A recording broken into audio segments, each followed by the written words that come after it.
Hello everyone. In this video, we will find the derivative of inverse trigonometric functions. And this way, we will expand our table of differentiation to a little bit more functions.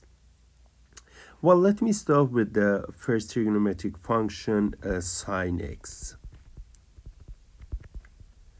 We know that the derivative of sine x is cosine x. And we know that sine x, if we restrict the domain, it has an inverse. We denoted it by sine inverse x or arcsin. Now the question is, what is derivative of sine inverse x? So that is something we have to compute. Here, the tool we need to use is the inverse function theorem.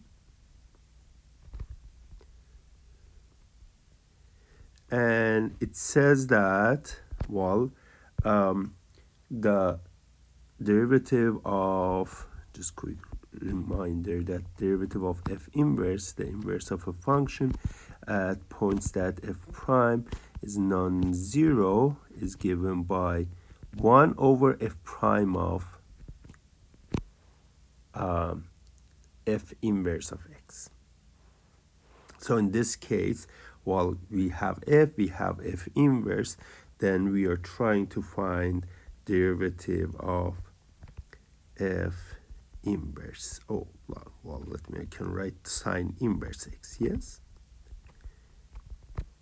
And by that theorem, it is 1 over derivative of f evaluated at f inverse. F inverse here is sine inverse x.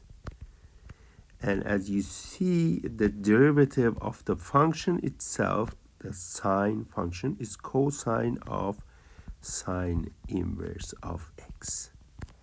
Well, this way, you may say, okay, we found the derivative of sine inverse. It's 1 over cosine sine inverse x. Well, we can simplify this expression.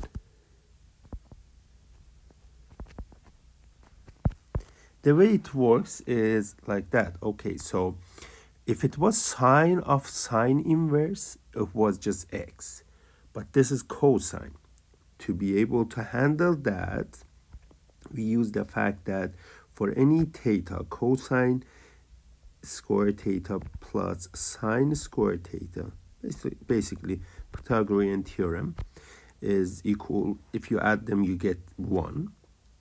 And well, from there, you can see that cosine square theta is 1 minus sine square theta. And well, you can find the square root 1 minus sine square theta. Well, cosine theta can be either plus or minus, yes? So I should consider that if I am considering general theta. Here, my theta is sine inverse x. So note that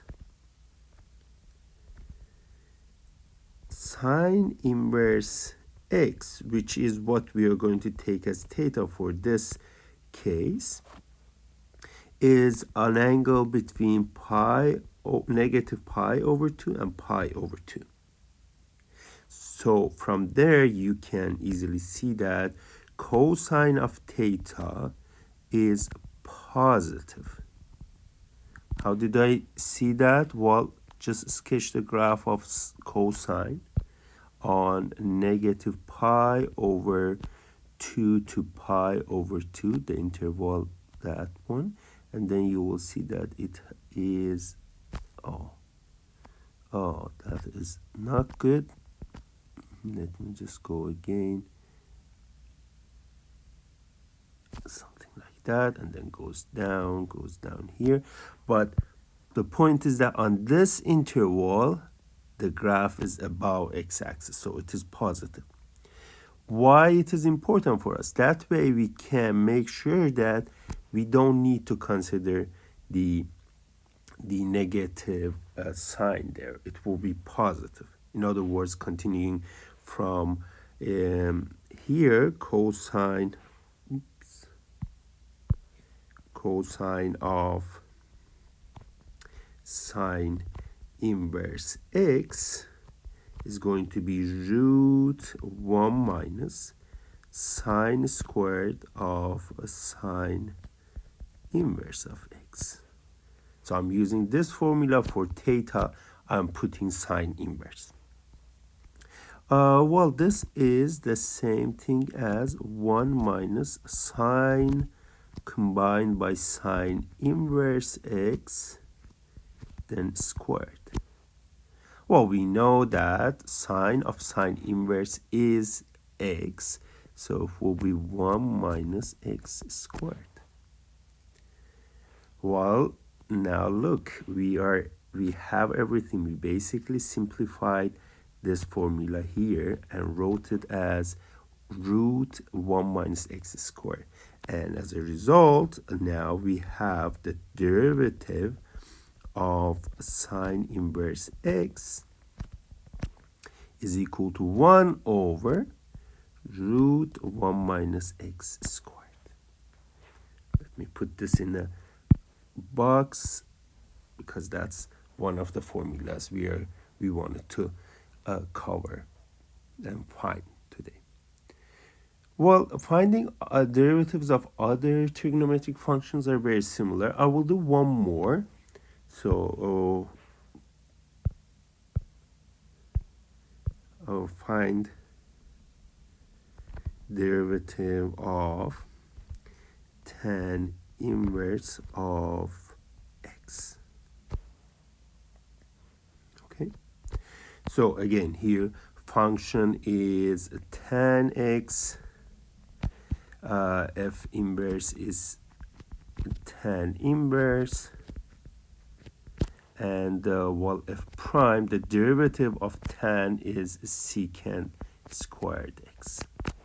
So using the inverse function theorem, we know that this guy, derivative of tan inverse, is going to be 1 over derivative of tan evaluated at tan inverse.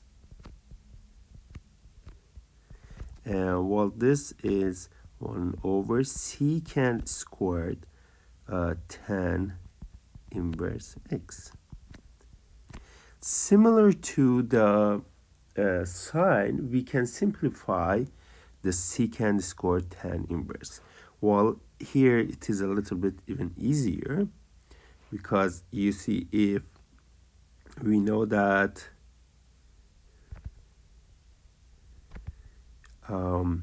secant squared of any angle is equal to 1 plus tan squared of the same angle. Well, how do you find this? Just divide sine squared theta plus cosine squared theta equals to 1 by cosine squared theta. That will give you this identity. In other words, secant squared of tan inverse x is 1 plus tan squared of tan inverse x, which is the same thing as tan of tan inverse x squared. And we know that tan composed by tan with tan inverse is equal to x. So I have 1 plus x squared.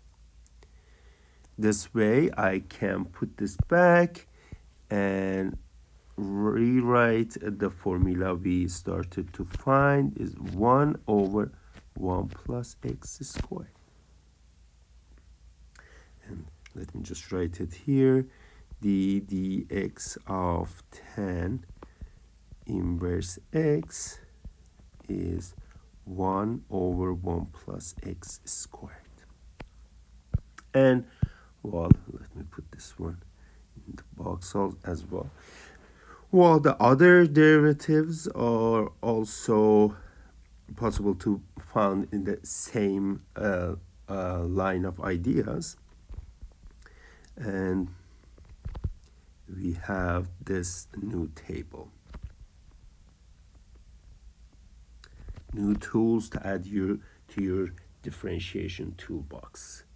Okay, so d dx of sine inverse. We just showed that it is 1 over 1 minus x squared. D dx of cosine inverse x is negative 1 over root 1 minus x squared. And d dx of tan inverse is 1 over 1 plus x squared. How about secant squared, cosecant inverse x? So it is negative 1 over absolute value of x root x squared minus 1. D dx of secant inverse is 1 over absolute value of x root x squared minus 1, and d dx of cotan inverse is negative 1 over 1 plus x squared. So this way, we have found the derivative of all inverse trig functions, and you learn that how you can find that just by knowing the derivative of the inverse function theorem.